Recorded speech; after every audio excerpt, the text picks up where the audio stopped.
கர்த்தாவே, யார் உன்னுடைய கூடாரத்தில் தங்குவான்? யார் உன்னுடைய பரிசுத்த பர்வதத்தில் வாசம் பண்ணுவான்? உத்தமனாய் நடந்து நீதியை நடப்பித்து மனதார சத்தியத்தை பேசுகிறவன் தானே. உத்தமனாய் நடக்கிற பிள்ளைகளை கர்த்தர் ஆஸ்வதிக்கிறார். அவர் ஜபங்களுக்கு பதில் கொடுக்கிறார். கிறிஸ்துவுக்கு அன்பானவர்களே, இந்த ஆராதனைக்காக இந்த ஓய்வு நாளிலே கர்த்தருடைய சமூகத்தில் வந்திருப்பது பெரிய ஒரு ஆசீர்வாதம். கர்த்தர் நமக்கு ஜீவன் தந்திருக்கிறார், புது பலன் கொடுத்திருக்கிறார், பாதுகாத்திருக்கிறார். ஆகையினாலே இன்றைக்கும் எப்பொழுதும் தேவ சமூகத்திலே களி கூறும்படிக்கு கர்த்தரை மகிமைப்படுத்த ஆராதனை செய்யும்படி நம் தேவ சமூகத்தில் வந்திருக்கிறோம். கர்த்தர் வாய்க்க பண்ணியிருக்கிறார். ஆகவே நம்மை தாண்டி தேவ சமூகம் ஒப்பு கொடுத்து நாம் ஜெபிப்போம். ஆக சோசரிக்கிறோம் ஆண்டவரை, துதிக்கிறோம், நாமத்தை மகிமைப்படுத்துகிறோம். இந்த அருமையான காலை வேளையில் உங்களுடைய சமூகத்தில் வரும்படி நீர் கொடுத்த நல்ல ஜீவனுக்கு நன்றி. இந்த புதிய நாளுக்கு நன்றி. அளவில்லாத உங்க அன்புக்கு நன்றி, இரக்கங்களுக்கு நன்றி, உங்க தயவுக்கு நன்றி. இந்த நாளில கூட இந்த ஆராதனை முழுமையாக பிதாவாய் குமாரனாய் பரிசுத்த உள்ள ஆவியானவர் இருக்கிற நீங்க ஆளுகை செய்யுங்க, நீங்க வழி நடத்துங்க. இந்த ஆராதனை கலந்து கொள்ளுகிற, பார்க்கிற, பாடுகிற, ஆராதனை செய்கிற, இந்த வார்த்தைகளை கேட்கிற ஒவ்வொரு பிள்ளைகளையும் ஒவ்வொரு குடும்பங்களையும் நீங்க பொறுப்படுத்திக் கொள்ளுங்க. நீங்க ஆசீர்வதிங்க ஆண்டவரே. எல்லா மகிமை உமக்கே உண்டாகட்டும். அப்படியாய் எங்களை முற்றிலும் முழுமையாய் உங்களுடைய திருப்பாதத்தில் ஒப்புக் கொடுக்கிறோம், தாழ்த்துகிறோம். இயேசுவின் நாமத்தினாலே நன்றி சொல்லி ஜெபிக்கிறோம் எங்கள் நல்ல பிதாவே. ஆமென், ஆமென், ஆமென். தொடர்ந்து நாம் ஜெப சிந்தனையிலே நம் தேவனுக்கு நன்றி செலுத்துகிறோம். நன்றி ராஜா. அப்பாவை துதிக்கிறோம் கர்த்தாவே. நன்றி ராஜா, நன்றி சுவாமி, நன்றி தகப்பனே. அப்பா, இந்த 7வது நாள் ராஜா எங்களை மீண்டுமாக நீங்க எதை பண்ணியிருக்கிற அதுக்காக நன்றி. இதை பார்க்க செய்திட அதுக்காக நன்றி. அப்பாவை துதிக்க கொடுத்த கிருபைக்காக நன்றி சுவாமி. அப்பா, நீ நல்லவர் ராஜா. அப்பாவை போற்றுகிறோம் ராஜா. We praise you Father. We glorify your name O Lord. Thank you Jesus. Thank you Lord. ஆண்டவரே ராஜா, இந்த நேரத்துல கூட கர்த்தாவே உம்மை துதிக்கும் பொழுதும் ராஜா அப்பா நீர் இதை அசைவாடும்படியாக கேட்கிறேன் கர்த்தாவே. அப்பா உம்முடைய கர்த்தாவே பிரசன்னத்தை நாங்கள் உணரத்தக்க உதவி செய்யுங்க ராஜா. அப்பா நீ நல்லவர் ராஜா. இந்த ஆராதனை கர்த்தாவே நீர் பங்கேற்று கர்த்தாவே அப்பா நீர் ஆண்டவர் இந்த இடத்துல ராஜா உம்முடைய நாமத்தை மகிமைப்படுத்த உதவி செய்யுங்க ராஜா. அப்பா நீ நல்லவர் ராஜா. நன்றி, நன்றி கர்த்தாவே. அப்பா நீ வாரும் ராஜா. அப்பா எந்த சூழ்நிலையிலும் நாங்கள் இருந்தாலும் கூட அப்பா நீ மாற்ற எங்களை வைக்கிற கிருபைக்காக நன்றி கர்த்தாவே. அப்பா எவ்வளவு கஷ்டங்கள் இருந்தாலும் ராஜா அதை நீ மாற்றுகிறேன் கர்த்தாவே, மாற்ற போகிறேன் ராஜா. அதனால எந்த ஒரு குறைவுகளும் கவலைகளும் எங்களுக்கு இல்லை ராஜா. அதற்காக நன்றி சுவாமி. அப்பா நீ வந்தால் மட்டும் எங்களுக்கு மாற்றம் உண்டு ராஜா. Thank you Lord. ஜெப சிந்தனையிலே என்னோடு சேர்ந்து இந்த பாடலை பாடுவோம். நீர் வந்தால் சூழ்நிலை மாறுமே, முடியாததும் சாத்தியமாகுமே. நீர் வந்தால் சூழ்நிலை மாறுமே, முடியாததும் சாத்தியமாகுமே.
யார் உன்னை கைவிட்டாலும் உன்னை கைவிட மாட்டேன் என்று சொல்லீரப்பா. எங்களை கர்த்தாவே அணைக்கிற தேவனாய் இருக்கிற ராஜா, உமாவும் மட்டும் பெரிய ராஜா. ஆம் கர்த்தாவே, துதிக்கிறோம் ராஜா.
சொன்னபடி செய்கிறவர், எனக்காக யாவையும் செய்து முடிப்பவர், கர்த்தர் எனக்காக யாவையும் செய்து முடிப்பார் என்று வாக்குறுதி கொடுத்தவர். நன்றி ஆண்டவரே, துதிக்கிறோம் ராஜா, நாமத்தை உயர்த்துகிறோம், மகிமைப்படுத்துகிறோம். தகப்பனே, இந்த நாளில் கூட மட்டும் துதிக்க ஆராதனையை செய்யும்படிக்கு நீர் கொடுத்த வாய்ப்புக்கு நன்றி. துதியிலே மத்தியிலே வாசம் செய்கிறவர், இந்த கால வேளம் எங்களோடு எங்கள் மத்தியிலே ஆவியானவராக இறங்கி வந்திருப்பதற்காய், உள்ளாவி கொண்டிருப்பதற்காய் நன்றி. இந்த நாளிலும் தகப்பனே, ஒவ்வொரு உள்ளங்களின் இருதயம் காண்கிற ஆண்டவர், உள்ளத்தின் ஆழங்களை அறிந்து வைத்திருக்கிறவர், வேண்டிய வசனங்களை வார்த்தைகளை தாங்க ஆண்டவர் நீங்க பொறுப்படுத்திக் கொள்ளுங்க. உங்க வார்த்தை வெளிப்படட்டும், உங்க சத்தம் மாத்திரம் கேட்கப்படட்டும். கேட்கிற உள்ளங்களை இதயங்களை தகப்பனே பக்குவப்படுத்துங்க. உமக்கென்று வாழும்படி தகப்பனே நல்ல நிலங்களாய் மாற்றிக் கொடுங்க. உமக்கு எல்லா மகிமை உண்டாக இந்த நாளிலும் நீங்க வெளிப்படுங்க. ஆகவே நீங்க கற்றுக் கொடுங்க. உமக்கு எல்லா மகிமை உண்டாக இயேசுவின் நாமத்தினாலே நன்றி சொல்லி ஜெபிக்கிறோம் எங்கள் நல்ல பிதாவே. ஆமென், ஆமென். எல்லா மகிமை கர்த்தருக்கு உண்டாவதாக. இந்த அன்பான நாளிலேயும் தேவனுடைய வார்த்தை கொடுக்கப்படி கர்த்தர் கொடுத்த நல்ல வாய்ப்புக்கு நன்றி. ஞானஸ்நானத்தை குறித்து வேதத்தில் எழுதப்பட்டிருக்கிற ஞானஸ்நானத்தை குறித்து இந்த நாளில் சுருக்கமாக நாம் தியானிக்கப்படி நாம் வந்திருக்கிறோம். ஞானஸ்நானம் வேதத்தில் சொல்லப்பட்ட ஒரு அருமையான ஒரு பகுதி. ஒருவேளை இன்றைக்கும் இந்த ஞானஸ்நானத்தை குறித்து என்னுடைய சத்தியங்கள் ஆழங்கள் இன்றைக்கும் அனைவருக்கு விளங்காதபடி ஒருவேளை இருக்கலாம். இந்த ஞானஸ்நானத்தில் பலவிதமான வித்தியாசங்கள் உண்டு, வாக்குவாதங்களும் உண்டு. இன்றைக்கு ஒரு முடிவில்லாத ஒரு பகுதி அது. நம்ம அதை குறித்து இன்னைக்கு தியானிக்கப்படி வரல. ஞானஸ்நானத்தில் இருக்கிற நன்மைகள் என்ன, ஆசீர்வாதங்கள் என்ன பாருங்க. ஞானஸ்நானம் என்று சொல்லும் பொழுது வேதத்தின் வழியாக நாம் பார்க்கும் பொழுது அது ஒரு அடையாளம்.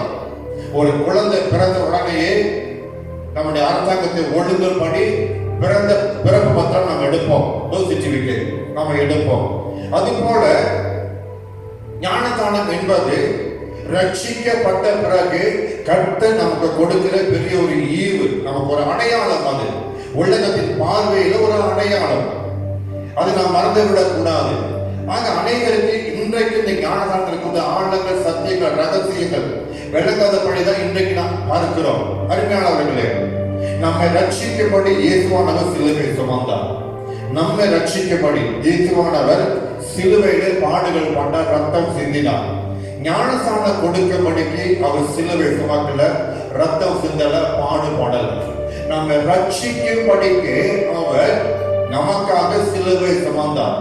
ஆனால் ஞானஸ்நானத்துக்கு முக்கியமான ஒரு வார்த்தை கர்த்தர் கொடுத்திருக்கிறார். முக்கியமான பங்கையும் வேதத்திலே புதிய ஏற்பாட்டில் எழுதி வைத்திருக்கிறார்.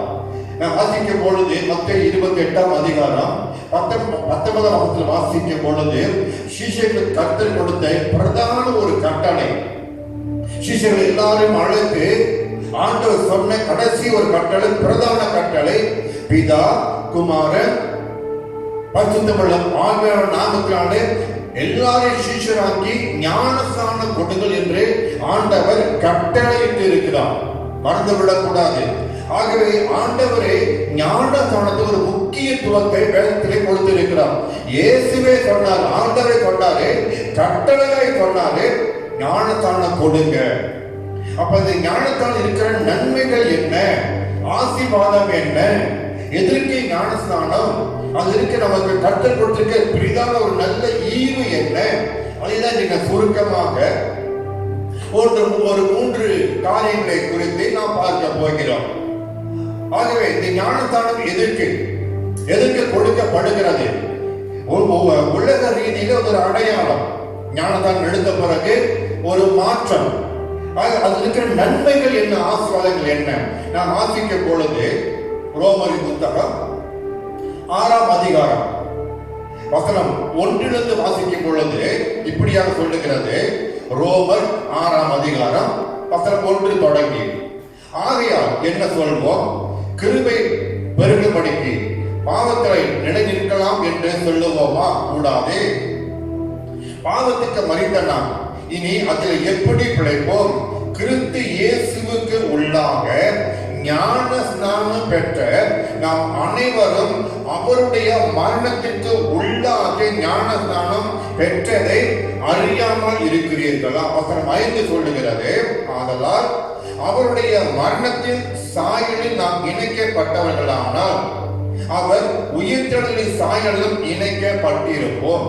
அப்ப ஞானஸ்நானத்தை குறித்து இந்த படத்தில் ஆண்டவர் பெரிய ஒரு விளக்கத்தை கொண்டு வருகிறார். ஞானஸ்நானம் என்பது ஒருவன் மரித்து உயிரோடு எழும்புவதற்கு அடையாளம் என்று வேதத்தின் இந்த பகுதியிலே கர்த்தர் சொல்லுகிறார். ஒருவனை தண்ணீரிலே போட்டு மூழ்கும் பொழுது அவன் ஜீவன் போகும், உயிர் போயிடும். அதுக்கு அடையாளமாக தான் ஞானஸ்நானம் என்பதற்கு ஒருவன் மரித்து கிறிஸ்துவுக்குள்ளாக மரித்து கிறிஸ்துவோடு சேர்ந்து இணைக்கப்பட்டு மரித்தவனாய் மறுபடியும் இயேசு எப்படி உயிரோடு எழும்பினாரோ அதே போல புதிய ஜீவனாய் புதிய மனுஷனாய் அவன் உயிர்ப்பிக்கப்படுகிறான் என்று இந்த பகுதியிலே ஆண்டவர் நமக்கு தெளிவாக விளக்கி காண்பிக்கிறான். அப்ப ஞானஸ்நானம் எதற்கு? ஏதோ ஒரு சாங்கியத்துக்கு அல்ல, ஏதோ ஒரு சடங்காச்சாரத்துக்கு அல்ல. ஒரு சிலர் சொல்லுவாங்க, நான் 2 தடவை ஞானஸ்நானம் எடுத்தேன், 3 தடவை ஞானஸ்நானம் எடுத்தேன், இல்ல இங்க போய் எடுத்தேன், அவர்கிட்ட போய் எடுத்தேன்னு சொல்லுவாங்க. அதுல ஒரு சிலர் சொல்றத நான் கேள்விப்பட்டிருக்கிறேன். இஸ்ரவேலுக்கு போய் யோர்தான் நதியில ஞானஸ்நானம் எடுத்தாதான் ஒரு திருப்தி, ஒரு சந்தோஷம் என்று. இயேசுவின் அப்படிலாம் சொல்ல கிடையாது. ஞானஸ்தானம் முக்கியம். அது இருக்கிற ஆசீர்வாதங்கள் என்ன? ஒருவன் ஞானஸ்தானம் எடுக்கும் பொழுது அவனுடைய பழைய வாழ்க்கை மறிக்குது, அவன் புதிய வாழ்க்கைக்குள்ளாய் வருகிறான். இதுதான் அடையாளம், வேற ஒண்ணுமே இல்லை. நீ பழைய வாழ்க்கையை மறித்து செத்து அடக்கம் பண்ணப்பட்டு மறுபடியும் கிறிஸ்துவுக்கு உள்ளாக நீ புதுப்பிக்கப்படுகிறாய், கர்த்தரோடு இணைக்கப்படுகிற ஒரு வாழ்க்கை. ஆக அந்த ஞானஸ்நானம் மட்டும் நீ உள்ளகத்தோடு ஒட்டி வாழுகிறாய், உள்ளகத்துக்கு அடிமையாய் வாழுகிறாய். கர்த்தர் யார் என்று தெரியாது, திருச்சபை என்னன்னு தெரியாது, வேதனா என்னன்னு உனக்கு அறவே விளங்கியிருக்க முடியாது. ஆனால் ஞானஸ்நானத்துக்கு பிறகோ கர்த்தர் யார் என்று தெரியும், ஜெபம்னா என்னன்னு தெரியும், வேதனா என்னன்னு தெரியும், சபனா என்னன்னு தெரியும். எல்லாமே ஆண்டவர் கற்றுக் கொடுக்கிறார். அருமையானவர்களே, ஞானஸ்நானம் எதற்கு கொடுக்கப்படுகிறது? தேவனோடு இணைக்கப்படுகிறோம், அவருடைய ஜனங்களாய் மாறுகிறோம். இன்னும் ஒரு பகுதி விளக்கமே சொல்லப்படுகிறது. கொலோசியர் 2ஆம் அதிகாரம் வசனம் 11-12 வாசிக்க பொழுது, கொலோசியர் 2ஆம் அதிகாரம் 11-12, அல்லாமலும் நீங்கள் கிறிஸ்துவை பட்டு விருத்த சேதனத்தினாலே மாம்சத்துக்கு உரிய பாவ சரீரத்தை களைந்து விட்டதினால் கையால் செய்யப்படாத விருத்தி சேதனத்தை அவருக்குள் பெற்றீர்கள். 12ஆம் வசனம், ஞானஸ்நானத்தினாலே அவரோடு கூட அடக்கம் பண்ணப்பட்டவர்களாகவும் அதிலே அவரை மருத்துவத்தில் இருந்து எழுப்பின தேவனுடைய செயலின் மேலுள்ள விசுவாசத்தினாலே அவரோடு கூட எழுந்தவர்களாகவும் இருக்கிறீர்கள். வேதம் என்ன சொல்லுகிறது? நாம் எல்லாருமே அவரோடு மறித்து உயிரோடு எழுப்பின ஜனங்கள். இந்த பகுதியில எதை கர்த்தர் ஒப்பிட்டு சொல்லுகிறார்? பழைய ஏற்பாட்டுல விருத்த சேதனம் எடுத்தா அது தேவனுடைய ஜனங்கள், கர்த்தரோடு இணைக்கப்படுகிற ஒரு கூட்டம். ஆனா புதிய ஏற்பாட்டுல இயேசுக்கு பிறகு அந்த விருத்த சேதனத்தை கர்த்தர் புறம்பாக்கினார், இல்லாமல் போகும்படி செய்தார். ஞானஸ்நானத்தை கர்த்தர் கொண்டு வருகிறார். ஞானஸ்நானம் எதற்கு அடையாளம்? உன்னுடைய பழைய வாழ்க்கை முற்றிலுமாய் மறித்து இன்றைக்கு ஒரு விருத்த சேதனம் தேவையில்லை. கர்த்தருக்குள்ளாக ஞானஸ்நானம் என்ற ஒரு அடையாளத்திலே நீ மறித்தவனாய் உயிர்ப்பிக்கப்படுகிறாய். ஆக நீ உயிர்ப்பிக்கப்படும் பொழுது எப்படி உயிர்ப்பிக்கப்படுகிறாய்? அறிக்கையிடுகிறோம். என்ன அறிக்கையிடுகிறோம்? கர்த்தரை தெய்வம் என்று அறிக்கையிடுகிறோம். எங்கே அறிக்கையிடுகிறோம்? கர்த்தருக்கு முன்பதாக அறிக்கையிடுகிறோம்.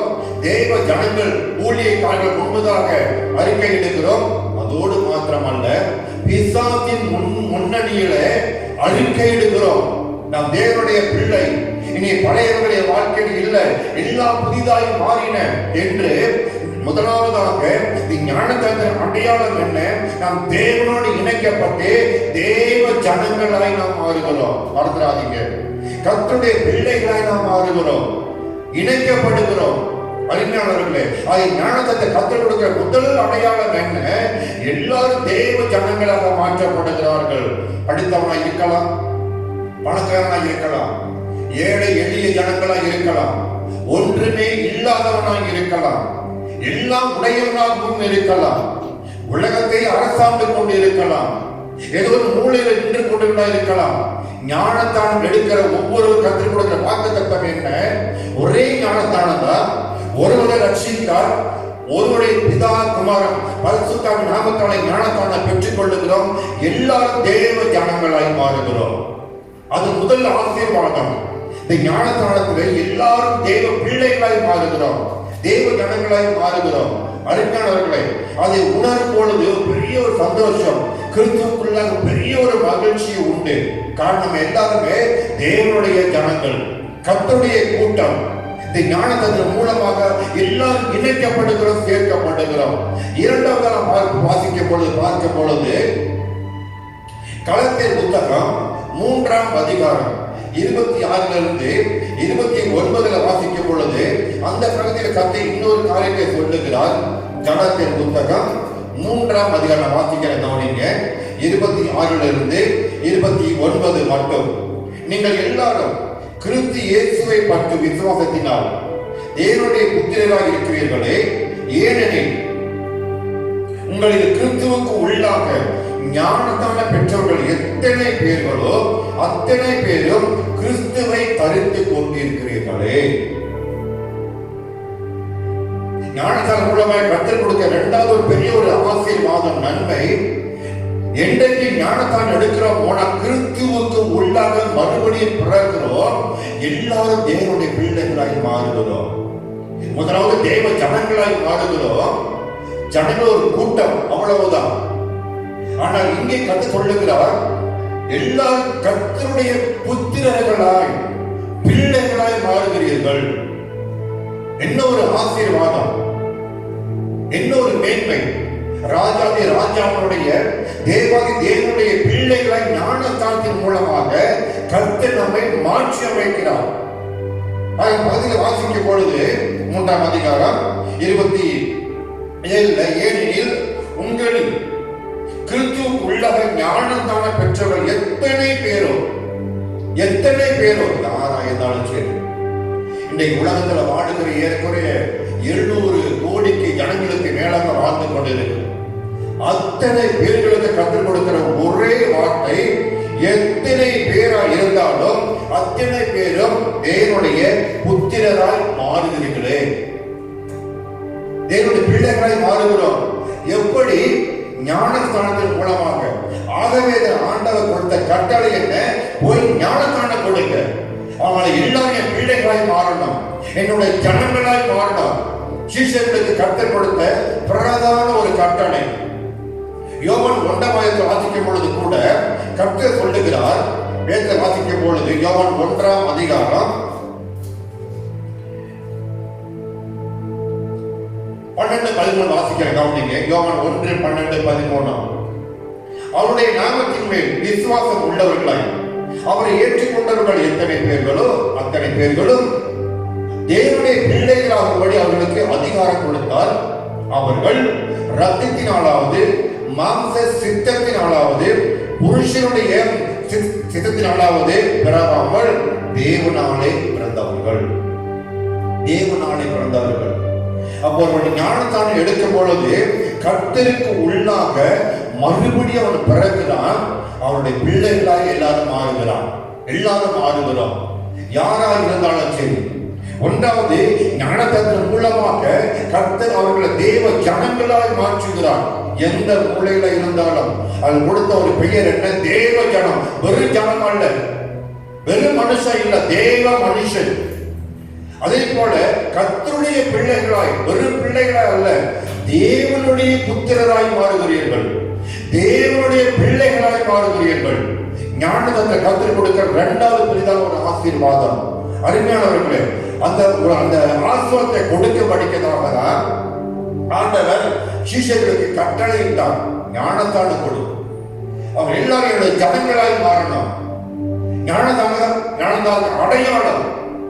ஞானத்தை பெற்றுக் கொள்ளும் பொழுது அடுத்த முன்னாடி அவர்கள் எத்தனை பேராக இருந்தாலும் அத்தனை பேர்களும் என்னுடைய ஜனங்களாய் மாறுகிறார்கள், என்னுடைய இனத்தாராய் மாறுகிறார்கள், என்னுடைய சந்ததியாய் மாறுகிறார்கள். அது மாத்திரமல்ல, இன்னொரு பெரிய ஒரு ஆசீர்வாதம், என்னுடைய மகளாய் நான் மாறுகிறான். அப்பா என்று கூப்பிடப்படிக்கு கத்த அதிகாரம் கொடுத்திருக்கிறார். யாருக்கு அந்த அதிகாரம்? மற்றவர்களுக்கு அல்ல, அந்நியர்களுக்கு அல்ல, கர்த்தரை அறிந்து கொள்ளுகிற பிள்ளைகளுக்கு, கர்த்தரை தெரிந்து கொண்ட பிள்ளைகளுக்கு, அவருடைய பிள்ளைகளாய் மாறுகிற பிள்ளைகளுக்கு, கணங்களுக்கு கர்த்தர் கொடுத்த பெரிதான ஒரு வாக்குத்தத்தம், ஆசீர்வாதம். மகனே மகனேன்னு கர்த்தர் அழைத்திருக்கிறார். அதற்காக ஆண்டவர் ஞானத்தான கொடுக்கபடி கட்டளையிட்டார். இது வேண்டுகோள் அல்ல, முயற்சி செஞ்சு பாருங்க, அப்படி ஆண்டவர் சொல்லல, கட்டளை கொடுத்தார் ஆண்டவர். அந்த ஞானத்தானம் தான் அவர்கள் என்னுடைய ஜனமாய் மாறுகிறார்கள். இரண்டாவதாக அந்த ஞானத்தின் மூலமாக என்னுடைய மகளாய் மாறுகிறார்கள். அறிஞர்களே, ஞானத்தான் நீங்க எழுத்திருக்கலாம், மாற்றாதீங்க, நீங்க எல்லாரும் தேவனுடைய பிள்ளைகள்.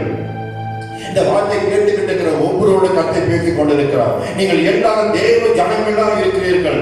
நீங்க எந்த மூலையில இருந்து, எந்த சூழ்நிலையில இருந்து, எப்படிப்பட்ட வாழ்க்கையில இருந்து இந்த வார்த்தை நீங்க கேட்டுக்கொண்டு இருந்தாலும் கர்த்தர் சொல்லுகிறார், நீ ஞானத்தானம் எடுத்திருப்பாய் என்றால் அது உனக்கு நன்மை, அது உனக்கு ஆசீர்வாதம். நீ தேவனுடைய ஜனங்களாக இருக்கிறாய், தேவனுடைய பிள்ளையாக இருக்கிறாய்.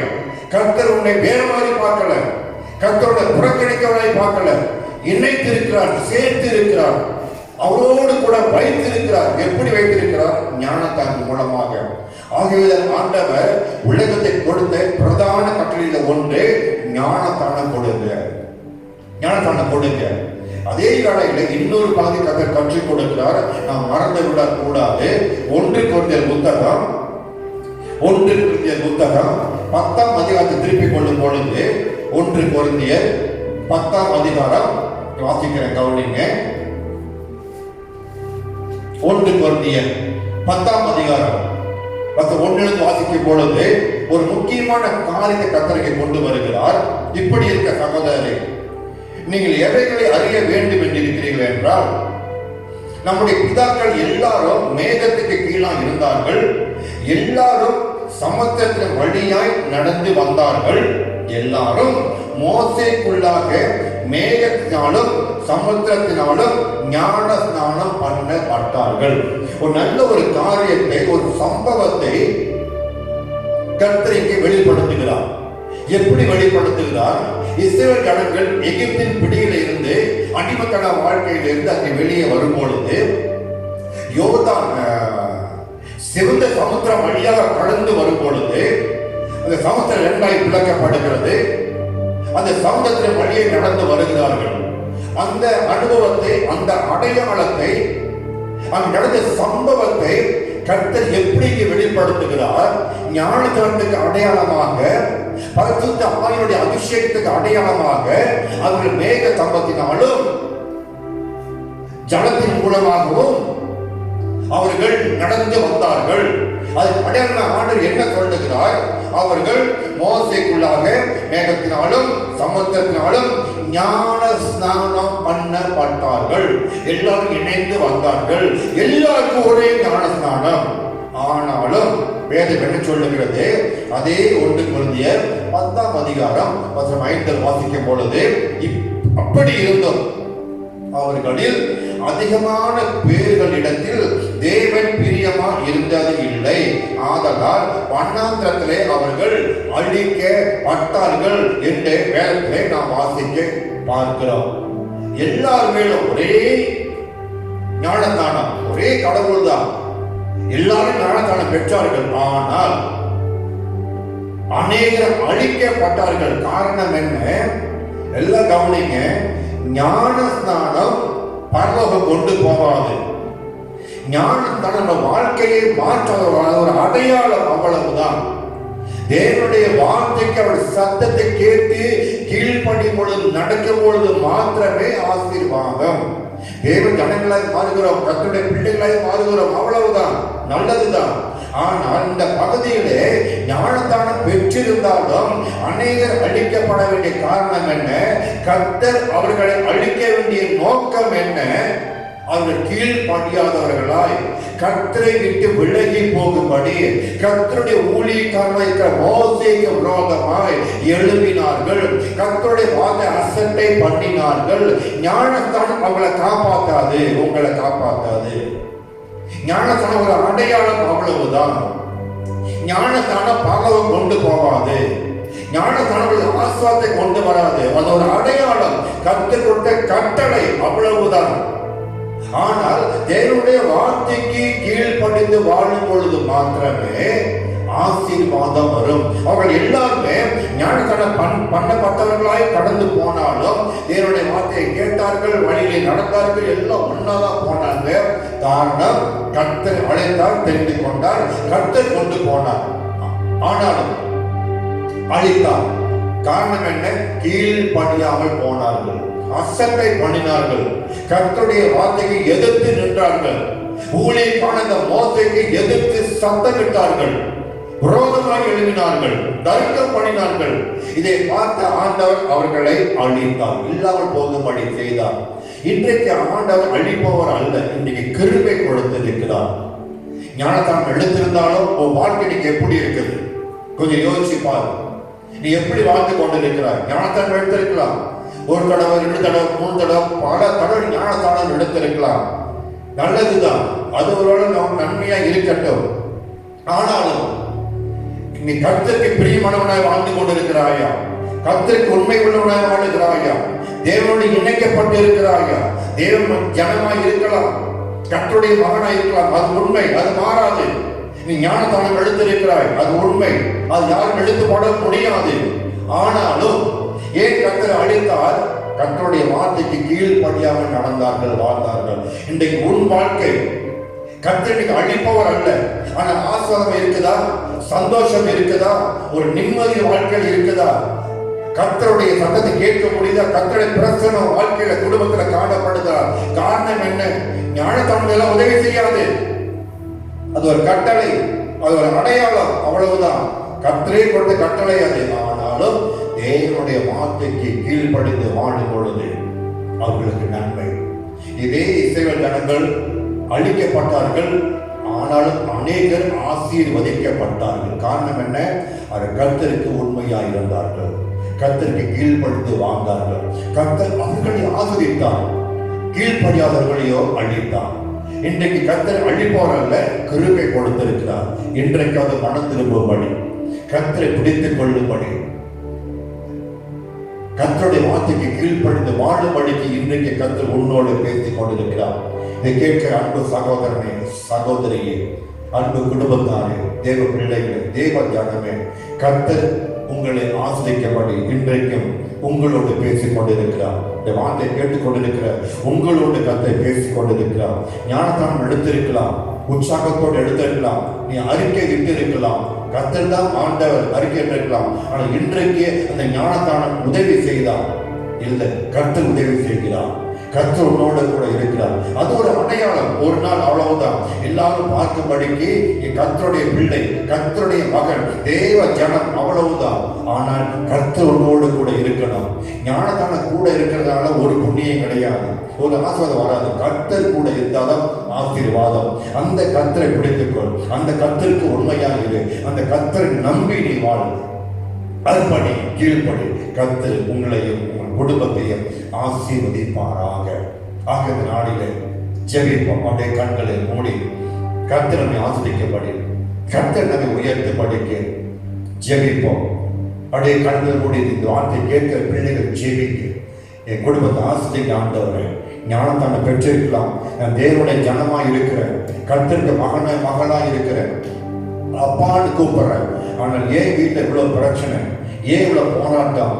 ஞானத்தானம் எடுத்திருக்கிறோமே, அதனால என்ன பிரயோஜனம்? ஞானத்தானம் தேவ பயத்தை கொண்டு வராது, ஆசீர்வாதத்தை கொண்டு வராது. கர்த்தருக்கு கீழ்ப்படியும் பொழுது மாத்திரமே ஆசீர்வாதம் வரும். நீ தேவனுடைய பிள்ளைதான் உண்மை.